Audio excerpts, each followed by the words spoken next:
Hello, आप सभी का स्वागत हमारे नालंदा आईएएस एकेडमी में। आज जो हमारा टॉपिक है वो है सर्वनाम। और सर्वनाम के बारे में जानेंगे कि सर्वनाम क्या होता है और यहाँ से कितने क्वेश्चन एग्जाम में आते हैं, सब यहाँ पर देखेंगे। तो ठीक है बेटा, पहला क्वेश्चन देखो यहाँ पर क्या कह रहा है कि सर्वनाम का भेद इनमें से कौन सा नहीं है। ठीक है, तो आप सभी को पता होना चाहिए कि सर्वनाम होता क्या है। तो सर्वनाम किसे कहते हैं कि सर्वनाम जो शब्द है ये आपका दो शब्दों से मिलकर बना है।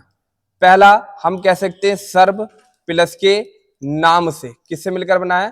सर्व प्लस के नाम से, जिसमें सर्व का अर्थ होता है सबका और नाम का मतलब होता है नाम, अर्थात सभी का नाम। सर्वनाम की जरूरत क्यों पड़ी? सर्वनाम की जरूरत इसलिए पड़ी कि संज्ञा पद के स्थान पर, किसके स्थान पर? संज्ञा पद के स्थान पर प्रयुक्त होने वाले शब्दों को ही सर्वनाम कहा जाता है, क्योंकि ये संज्ञा पद के स्थान पर आकर उसकी पुनरावृत्ति को रोकने का काम करता है। ठीक है ना, तो इसलिए सर्वनाम जो आता है वो किसके स्थान पर आता है? संज्ञा के स्थान पर। दूसरी बात, आपसे पूछेगा सर्वनाम के भेद कितने होते हैं, तो याद रखना सर्वनाम के जो भेद होते हैं वो कितने होते हैं? 6 सर्वनाम। कितने होते हैं हमारे? 6 सर्वनाम होते हैं। एक होता हमारा जिसे कहते हैं पुरुषवाचक सर्वनाम। कौन सा होता हमारा? पुरुषवाचक सर्वनाम। ठीक है।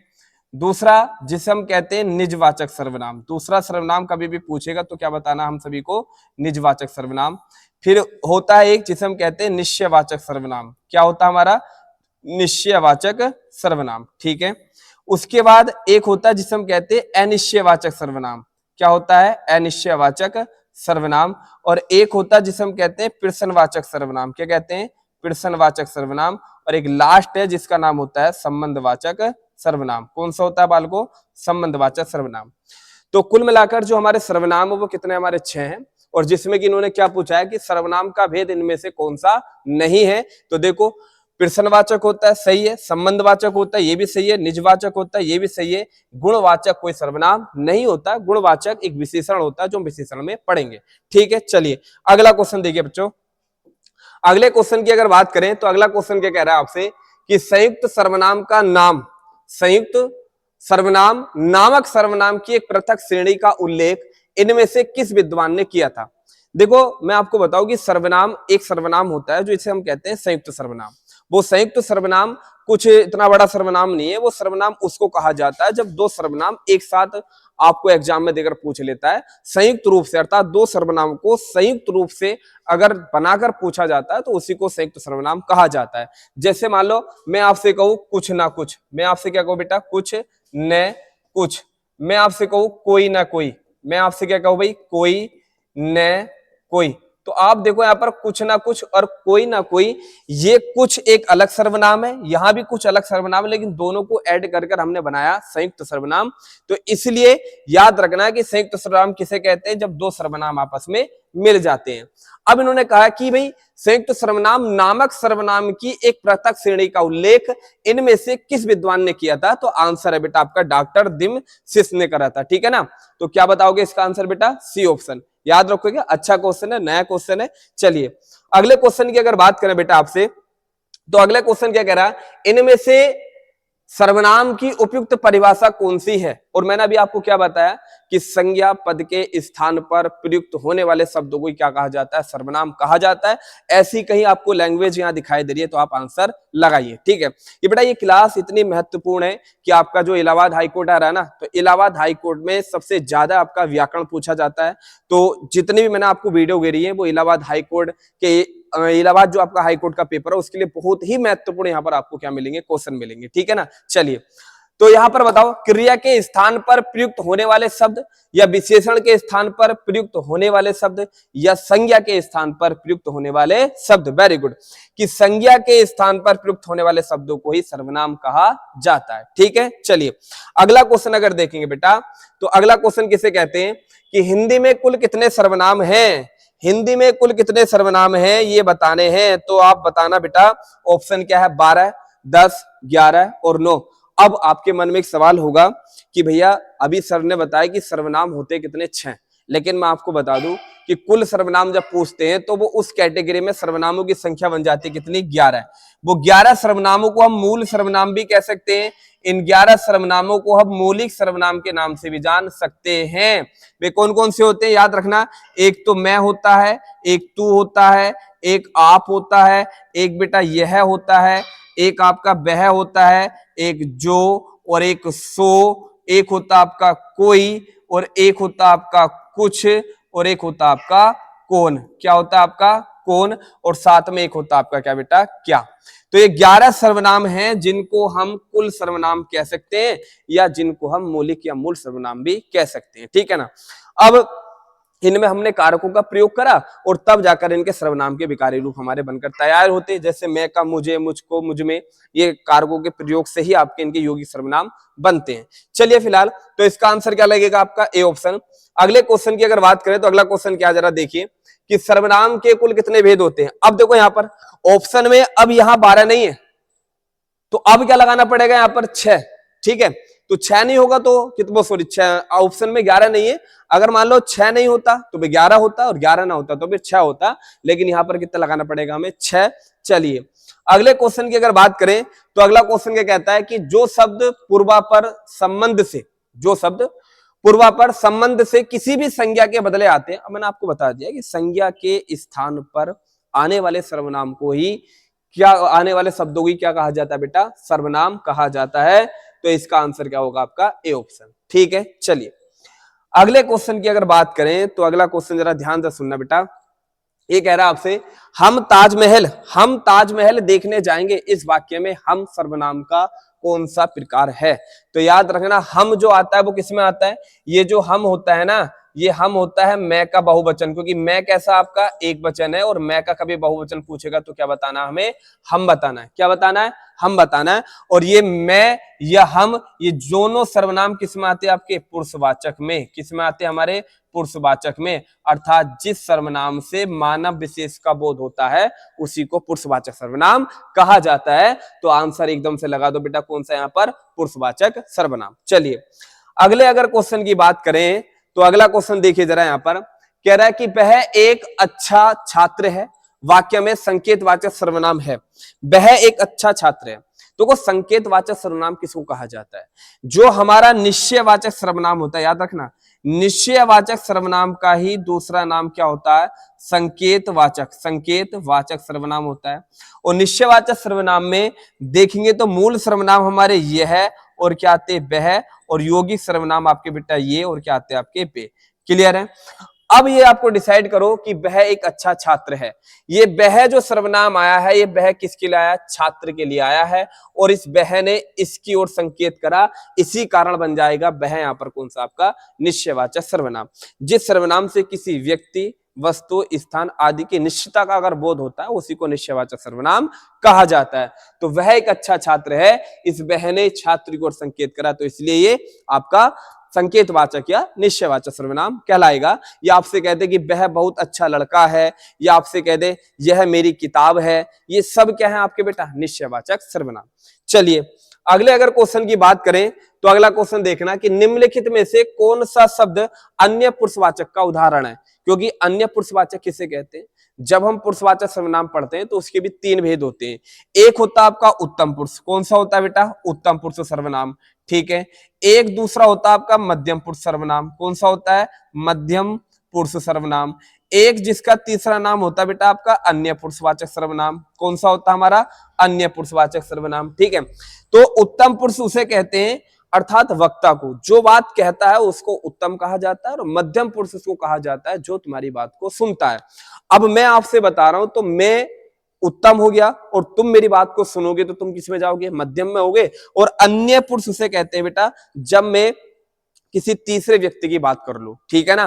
तो इसलिए याद रखना निम्नलिखित में से कौन सा शब्द अन्य पुरुषवाचक सर्वनाम में आता है। तो याद रखना मैं और हम ये तो आते हैं आपके बेटा उत्तम में, और तू और इसका बहुवचन तुम ये आते मध्यम में, और आपका बेटा ये है, और आपका क्या वह, और आपका क्या ये, और इसके क्या जितने विकारी रूप किस में आते हैं आपके अन्य में। तो देख लो यहाँ पर कौन सा बेटा, तो याद रखना किसकी, उसने। ये उसने कैसा है आपका, ये उसने आपका अन्य पुरुषवाचक है, जबकि तुमने पूछेगा तो ये आपका मध्यम पुरुषवाचक होगा। और जबकि हम पूछेगा ये आपका बेटा पुरुषवाचक होगा। पुरुष भी कौन सा, प्रथम पुरुषवाचक होगा। और जबकि मैंने भी कौन सा होगा आपका प्रथम पुरुषवाचक सर्वनाम होगा। लेकिन आंसर क्या बताना हमें बेटा यहाँ पर, ए ऑप्शन। चलिए अगला क्वेश्चन देखिए। अगले क्वेश्चन की बात करें तो इनमें से कौन सा पुरुषवाचक सर्वनाम से संबंधित नहीं है। देखो पुरुषवाचक सर्वनाम से संबंधित कौन सा नहीं है, देखो यहां पर ध्यान से कि देखो हम, बिल्कुल सही है, हम पुरुषवाचक में आता है और उसमें कहां जाएगा बेटा आपका, प्रथम पुरुषवाचक में, अर्थात जिसे हम कहते हैं उत्तम पुरुषवाचक में। ठीक है, ये कहां जाएगा आपका, उत्तम पुरुषवाचक में। जबकि तू मैंने आपको बताया है, तू कहां जाएगा आपका बेटा, मध्यम पुरुषवाचक में। और जबकि कोई जो होता है, ये कोई जो होता है ये एक सर्वनाम है जिसे हम कहते हैं बेटा क्या आपका, अनिश्चयवाचक सर्वनाम। कौन सा का क्या कहा जाता है इसे, अनिश्चयवाचक सर्वनाम में। तो इस कोई का प्रयोग किया जाता है अनिश्चयवाचक में, जबकि मैं का प्रयोग किया जाता है बेटा आपका किस में, उत्तम में। तो आंसर आपको दिखाई दे गया होगा ना कि कौन सा पुरुषवाचक में नहीं आता आपका कोई। ठीक है, चलिए अगले अगर क्वेश्चन की बात करें बेटा, तो अगला क्वेश्चन कह रहा है कि पुरुषवाचक सर्वनाम के कितने भेद होते हैं। अरे फिर से क्वेश्चन आ गया कि फिर पुरुषवाचक सर्वनाम, तो पुरुषवाचक कई मैंने कितने लिखवाए थे आपको, 3 लिखवाए थे, एक तो उत्तम, मध्यम और कौन सा आपका अन्य। ठीक है बेटा, अगला क्वेश्चन देखिए बेटा। अगले क्वेश्चन की अगर बात करें तो जो सर्वनाम शब्द वक्ता, श्रोता अथवा किसी अन्य व्यक्ति के लिए प्रयोग किया जाता है उसको क्या कहा जाता है। मैंने आपको बताया ना कि पुरुषवाचक सर्वनाम में वक्ता का प्रयोग किया जाता है, श्रोता, वक्ता प्रथम पुरुष हो गया, श्रोता मध्यम पुरुष हो गया और अन्य कौन सा हो गया आपका, अन्य पुरुष हो गया। तो ये सब किसके भेद होते हैं बेटा, आपके पुरुषवाचक सर्वनाम के। चलिए अगला क्वेश्चन देखिए बेटा। अगले क्वेश्चन की अगर बात करें तो हम के विषय में कौन सा कथन गलत है। हम के विषय में कौन सा कथन गलत है, तो देख लो, उत्तम पुरुषवाचक सर्वनाम, देखो हम जो है उत्तम पुरुष में आता है, ये तो चलो सही है। आगे देखेंगे तो एक वचन सूचक, भैया पहले तो हम एक वचन नहीं होता है, क्योंकि हम क्या होता है आपका बहुवचन होता है। किसका होता है बेटा, ये हम, ये मैं का बहुवचन होता है। तो ये बी ऑप्शन तो वैसे ही गलत हो जाएगा। ठीक है, बहुवचन सूचक सर्वनाम, चलिए बेटा बहुवचन तो कह सकते हैं, लेकिन सूचक सर्वनाम ये किसका है, ये अगर देखें तो और स्पष्ट हो जाए तो अच्छा ही रहेगा। उत्तम पुरुष में आता है, बिल्कुल सही बात है। बहुवचन में आता है, ये भी आपका सही है। इन अगर ऑप्शनों में देखोगे तो डी ऑप्शन आपका बिल्कुल करेक्ट बैठेगा। क्यों बैठेगा, क्योंकि उत्तम पुरुष में हम और बहुवचन में भी क्या, हम। चलिए बेटा अगले क्वेश्चन की अगर बात करें तो अगला क्वेश्चन कहता है दिया गया वाक्य किस पुरुष का उदाहरण है, ज्ञात कीजिए। जीवेश एक प्रतिभाशाली विद्यार्थी है। बड़ा अच्छा क्वेश्चन है बेटा।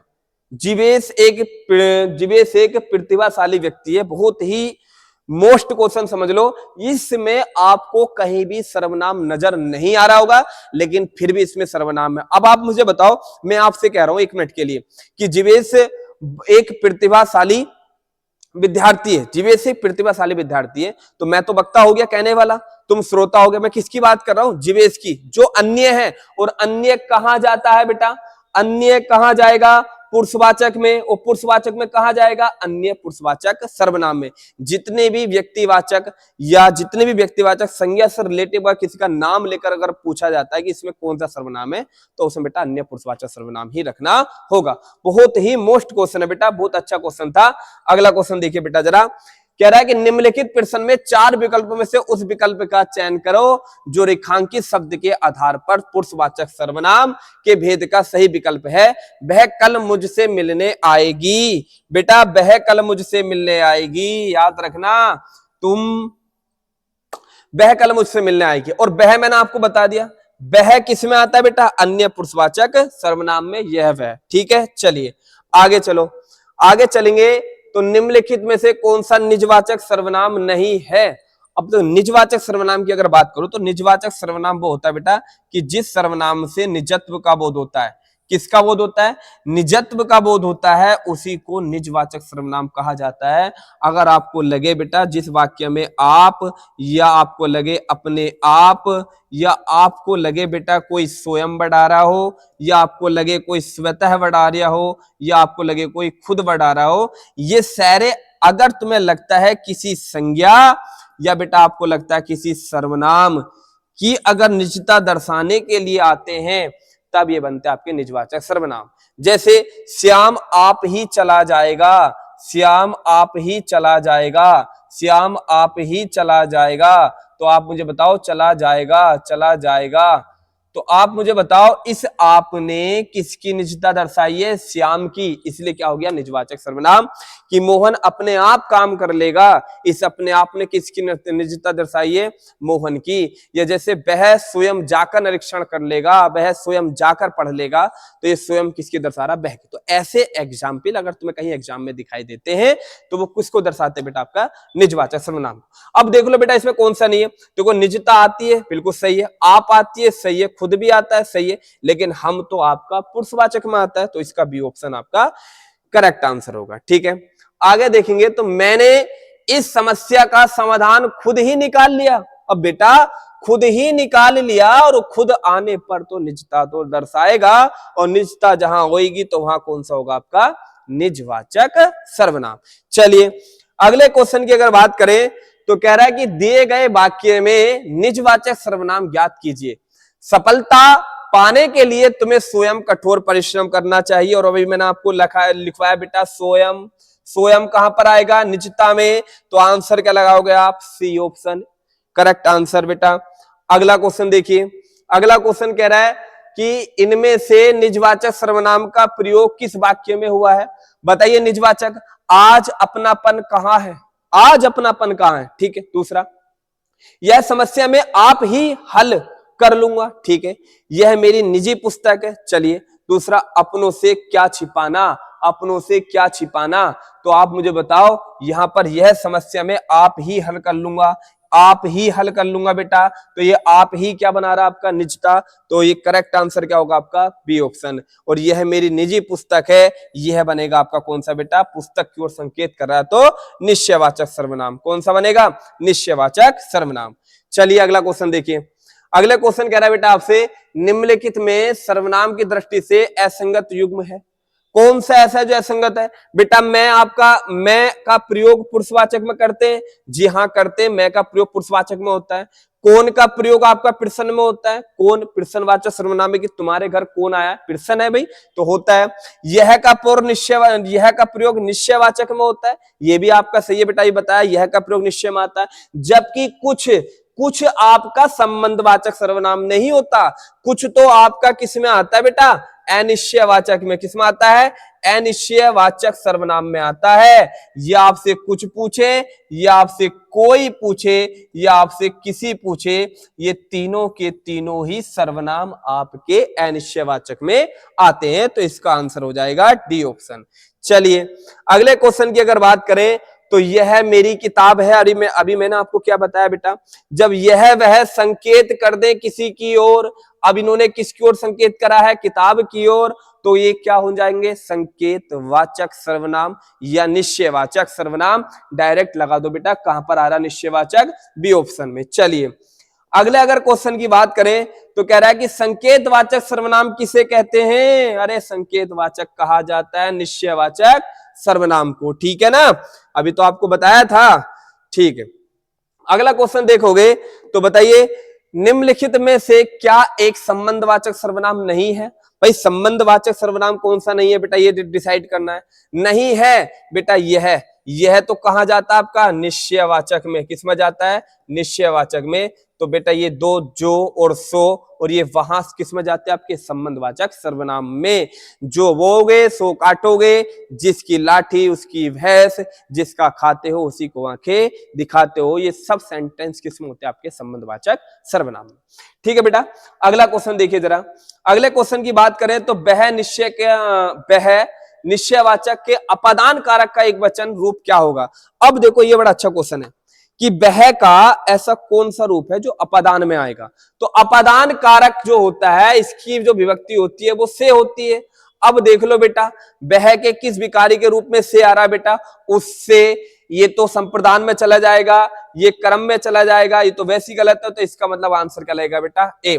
तो जिस कारक को लेकर उसका विकारी रूप पूछे तो उसकी विभक्ति के साथ उसे ऐड कर दो। चलिए बेटा अगला क्वेश्चन देखिए। अगला क्वेश्चन है कि दूध में कुछ पड़ गया। ओह, दूध में कुछ पड़ गया है वाक्य के रेखांकित शब्द में सर्वनाम है। अरे कुछ अभी तो बताया, कुछ क्या पड़ गया? कुछ पता है क्या? नहीं पता तो डायरेक्ट बता दो, आपका अनिश्चयवाचक सर्वनाम। चलिए अगला क्वेश्चन देखोगे तो सर्वनाम की दृष्टि से निम्नलिखित में असंगत युग्म है। देखो, पुरुषवाचक सर्वनाम में आपका तू आप आता है, आप भी आता है, मध्य पुरुष में तू आता है मध्य में, बिल्कुल सही है बेटा। संबंधवाचक में जो आता है पर मैं और हम नहीं आता बेटा। मैं तो ये तो नहीं आएगा, हम भी नहीं आएगा, लेकिन अनिश्चयवाचक सर्वनाम में कौन और क्या आता है, बिल्कुल सही है बेटा। अनिश्चयवाचक सर्वनाम नहीं बेटा, और निश्चयवाचक सर्वनाम यह वह आते, चलो ठीक है। जबकि संबंधवाचक सर्वनाम में ये क्या पूछा बेटा, असंगत युग्म। पुरुषवाचक में तू और आप आता है, बिल्कुल सही है। अनिश्चयवाचक सर्वनाम में कौन और का प्रयोग नहीं करते। निश्चयवाचक सर्वनाम में यह वह का प्रयोग हम करते हैं, लेकिन संबंधवाचक सर्वनाम में बेटा अगर देखेंगे तो जो आता है मैं और हम भी नहीं आता है, ठीक है। मैं और हम का प्रयोग भी हम नहीं कर सकते हैं, तो इसलिए यहां पर दोनों आंसर हो जाएंगे, बी भी और क्या बेटा आपका सी भी, क्योंकि अनिश्चयवाचक में ना कौन आएगा ना आपका क्या आएगा, ठीक है ना, क्योंकि ये होते हैं प्रश्नवाचक। तो थोड़ा हो गया होगा बेटा, लेकिन इसमें आंसर दोनों आएंगे, क्योंकि संबंध में जो और सो आते हैं, जबकि मैं ये नहीं आएगा, हम का तो प्रयोग पुरुषवाचक में करते हैं, ठीक है ना। तो इसलिए दोनों इसका आंसर है, लेकिन आपको ऐसे एग्जाम में नहीं मिलेंगे। आगे देखो, आपके घर में इतना दूध होता है, कुछ हमारे यहाँ भी भिजवा दिया कीजिए। आपके घर में इतना दूध होता है, कुछ हमारे यहाँ भी भिजवा दीजिए करे। तो आप बताइए मुझे इसमें कौन सा बेटा, कुछ हमारे घर, आपके घर में इतना दूध होता है। तो इस वाक्य में अधोरेखित शब्दों का सर्वनाम का प्रकार लिखिए। निश्चयवाचक सर्वनाम, संबंधवाचक सर्वनाम, अनिश्चयवाचक सर्वनाम या निजवाचक सर्वनाम। तो कुछ आ रहा तो बेटा क्या बनेगा आपका, अनिश्चयवाचक सर्वनाम। चलिए अगला क्वेश्चन देखें बेटा।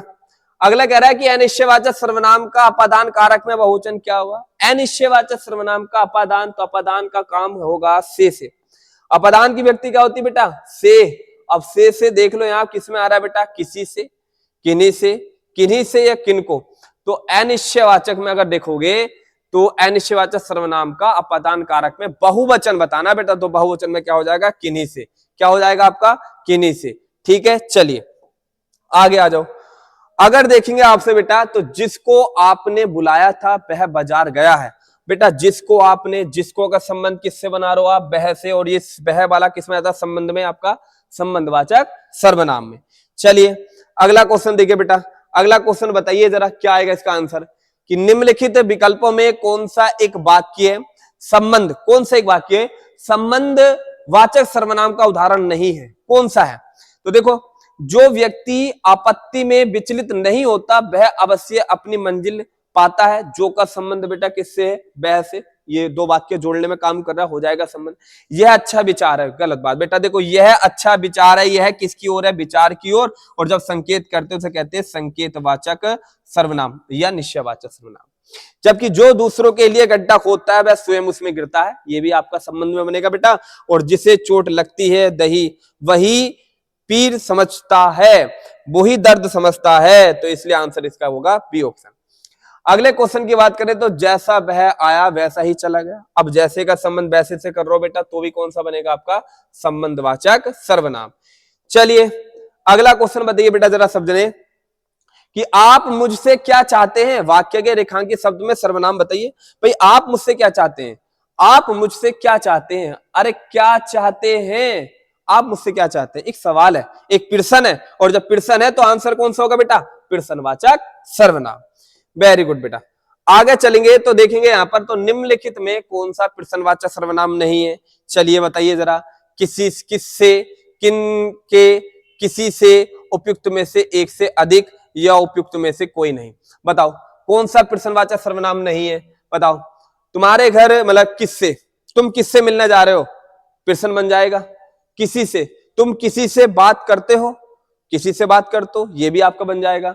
तुम किनके साथ रहते हो, किनके साथ रहते हो, ये मतलब सारे ही बनने हैं। तो बेटे उपयुक्त में से एक अधिक कि प्रश्नवाचक सर्वनाम नहीं है। अच्छा, तो किससे, तुम किससे मिलने जाते हो, प्रश्न बनेगा। दूसरा है तुम किनके पास बैठे हो, तुम किनके पास बैठे हो, ये भी प्रश्न बनेगा। तुम किससे बात, तुम किसी से बात करते हो, ये भी आपका प्रश्न बनेगा। तो इसमें लगे बेटा आपका डी ऑप्शन, इनमें से कोई नहीं, ये सभी के सभी प्रश्न का काम कर रहे हैं। चलिए आगे अगर बात करें आपसे बेटा अगले क्वेश्चन की, तो अगला क्वेश्चन क्या कह रहा है जरा ध्यान से देखो। निम्नलिखित में से कौन सा प्रश्नवाचक सर्वनाम का उदाहरण है, बताइए कौन सा प्रश्नवाचक है। कब, किन्हें, उसको, कहां। ये कहां तो बेटा बनेगा आपका प्रश्नवाचक बनेगा, सही बात है। जबकि उसको, किन्हें, आप किन्हें जानते हो, आप कब जा रहे हो, बचा क्या आपका उसको, ये उसको नहीं बनेगा, उसको अगर देखा जाएगा तो ये संबंध में आता है, अधिकरण जिसे हम कहते हैं संबंध कारक। तो सी ऑप्शन इसका बेटा करेक्ट आंसर हो जाएगा। अगले क्वेश्चन की बात करें तो इनमें से किस वाक्य में प्रश्नवाचक सर्वनाम का प्रयोग हुआ है, बताइए किसे प्रश्नवाचक सर्वनाम है। आप कहेंगे तो वही बैठे, आप कहेंगे तो ही बैठूंगा, पुस्तक किससे मंगवाया, देखो प्रश्नवाचक सर्वनाम आ गया और आपको प्रश्नवाचक चिन्ह में नजर आएगा, तो ज्यादा सोचने की जरूरत नहीं है, आप क्या लगाओगे बेटा बी ऑप्शन। चलिए अगले क्वेश्चन की बात करें तो किस किस से झगड़ा करते फिरोगे, प्रश्नवाचक चिन्ह है और जहां प्रश्नवाचक चिन्ह आ गया तो एकदम लगा दो बेटा कौन सा, अरे आप किस किस से झगड़ा करते फिरोगे, रेखांकित पद है ये किस किस से, तो किस किस से क्या बनेगा बेटा, एक सर्वनाम ही बनेगा। ठीक है चलिए आगे अगर बात करें आपसे तो इनमें से संयुक्त सर्वनाम का उदाहरण कौन सा है, बताइए संयुक्त सर्वनाम, कोई, सब, कुछ, कुछ ना कुछ, अभी मैंने आपको बताया था बेटा जब दो सर्वनाम आपस में जुड़ जाएं तो वो काम करते हैं संयुक्त सर्वनाम का, तो कुछ ना कुछ ये आपका आंसर हो जाएगा। चलिए बेटा अगले क्वेश्चन की बात करें तो निम्नलिखित में से क्या एक अप्राणीवाचक प्रश्नवाचक सर्वनाम है, तो अप्राणीवाचक जो आता है बेटा तुम्हारे घर कौन आया है, ये हो जाएगा क्या, ये क्या जो है ये आपका अप्राणीवाचक है, जबकि कौन, कोई और किस ये किस में आते हैं आपके प्राणीवाचक सर्वनाम में, तो डी ऑप्शन इसका करेक्ट आंसर। ठीक है बच्चों अगले क्वेश्चन की अगर बात करें तो देखो सब कोई सर्वनाम किस प्रकार का है, अरे सब कोई, बेटा सब कोई और कोई निश्चित नहीं है, सब कोई में तो ये बनेगा आपका अनिश्चयवाचक सर्वनाम। क्लियर है। चलिए अगला क्वेश्चन बताइए बेटा जरा, जल्दी जल्दी करते हैं बेटा, जल्दी, टाइम नहीं है हमारे पास एग्जाम का, तो जितना जल्दी जल्दी प्रैक्टिस करोगे उतना ही आपके लिए महत्वपूर्ण होंगी ये सारी चीजें। जो सर्वनाम संज्ञा शब्द के मेल से बनते हैं उन्हें क्या कहते हैं, जो सर्वनाम संज्ञा पद के मेल से बनते हैं उनको कहा जाता है विकारी सर्वनाम। क्या कहा जाता है बेटा, उनको विकारी सर्वनाम कहा जाता है। ठीक है अगला क्वेश्चन देखें, अगला क्वेश्चन है कि निम्नलिखित वाक्य में सर्वनाम के रूप में क्या प्रयोग किया गया है, ऐसा भी हो सकता है, ऐसा भी हो सकता है, तो यहां क्या ऐसा जो पोर्शन है जो सर्वनाम में है तो क्या है बेटा आपका ऐसा, ऐसा भी हो सकता है, तो ऐसा एक क्या काम कर रहा है बेटा आपका सर्वनाम काम कर रहा है, तो इसका आंसर कर लेगा आपका डी ऑप्शन। चलिए अगले क्वेश्चन की बात करें तो कौन सर्वनाम का गुणवाचक शब्द दिए गए विकल्पों में से चिन्हित कीजिए, बताइए कौन का गुणवाचक क्या होगा, सब जने बताओ बेटा कौन का गुणवाचक सर्वनाम क्या होगा, कौन का, तो कौन का, कितने, कैसा, कितना या कैसे, गुणवाचक सर्वनाम में बताना बेटा कौन का, तो कैसा या तुम्हारा जैसे गुणवाचक सर्वनाम, बताइए क्या होगा इसका, गुणवाचक सर्वनाम कौन का, जिसमें गुणवाचक सर्वनाम बन जाए, तुम्हारे पिताजी कैसे हैं, या तुम कहां रहते हो, तो कितना, तो कितना तो परिमाण बनेगा, कितना भी तो बनेगा क्या बेटा आपका बी ऑप्शन, क्या बनेगा आपका बी ऑप्शन। अगला क्वेश्चन बताइए बेटा, अपादान कारक उत्तम पुरुष बहुवचन रूप क्या होगा, अपादान कारक का उत्तम पुरुष बहुवचन रूप, अपादान कारक का उत्तम पुरुष होना चाहिए और ये बेटा बहुवचन होना चाहिए, तो बहुवचन ये देखो मुझे वाले तो यहाँ कैंसिल कर दो, ये तो बहुवचन होंगे नहीं, अब हमको तो ये हो गया बेटा क्रम में, पूछ किसका रहे आयो अपादान का, तो क्या लगेगा बेटा आपसे हमसे, क्या लगेगा हमसे। चलिए बेटा अगले क्वेश्चन की बात करें तो लास्ट क्वेश्चन है बेटा आपका ये, अगर देखोगे तो अन्य पुरुषवाचक एक वचन सर्वनाम का संप्रदान कारक बहुवचन रूप क्या होगा, आप संप्रदान कारक में लेना, तो संप्रदान कारक में लेना, तो आप मुझे बताओ ये उससे तो हो नहीं सकता, ये तो उसमें अपादान में चला गया, उनसे भी नहीं हो सकता, उसके भी नहीं हो सकता, मतलब कि उन्हें, क्या उनके लिए या उन्हें, बताइए। अब एक वचन में आना चाहिए, क्या आना चाहिए, एक वचन सर्वनाम, अरे रुको, एक वचन अन्य पुरुष में होना चाहिए, एक वचन होना चाहिए सर्वनाम और साथ में संप्रदान कारक बहुवचन रूप हो, संप्रदान कारक का एक वचन में तो बेटा उससे, ठीक है, उनके, उनके, उन्हें, तो फिर तो बेटा याद रखना अगर इन ऑप्शन के अकॉर्डिंग अगर देखा जाए तो फिर हमारा आंसर क्या लगेगा बेटा ए ऑप्शन, क्या लगेगा ए ऑप्शन, उससे, उससे चला नहीं जाता, पहली बात तो ये होगा नहीं। यहां पर देखो एक चीज मैं आपको बताऊं, अगर सोचने वाली बात ये है कि संप्रदान कारक है और एक वचन की बात करिए तो उससे कोई एक वचन थोड़ी है, उससे मिलकर आना, ये तो उससे एक वचन है, सही बात है, लेकिन ये उससे जो आ रहा है ये तो बेटा आपका किस में आ रहा है, एक तरह से देखेंगे तो उससे मिलकर आना, ये से के साथ वो बन जाएगा उनके लिए या उनसे, फिर यहाँ पर बेटा उन्हें ही आएगा आपका, ठीक है ना। चलिए या फिर उन्हें आ जाएगा, उनके आ जाएगा, उनसे आ जाएगा। मुझे लग रहा है बेटा इस क्वेश्चन में अगर देखा जाए तो अन्य पुरुषवाचक एकवचन सर्वनाम का संप्रदान कारक बहुवचन रूप होगा। तो आप क्या लगाओगे बेटा? चलो इसे कमेंट में बताना आप क्या लगाओगे, ये सही है या गलत है आपको खुद पता चल जाएगा। तो उससे आएगा, उनके आएगा, या उनसे आएगा, या आपका उन्हें आएगा। लेकिन यहाँ पर बेटा एक वचन है, एक वचन के बाद यहाँ पर संप्रदान कारक है, ये भी देखना होगा। तो फिर तो यहाँ पर यही लगेगा। चलिए, तो उम्मीद करता हूं ये आपको अच्छी तरह समझ में आई होगी, और ये सर्वनाम के प्रैक्टिस मैंने आपको अच्छी तरह करवा दी। आप ऐसी वीडियो को देखते रहना और जितना हो करे उतना सपोर्ट करो। अगली वीडियो मिलते हैं। जय हिंद, जय भारत।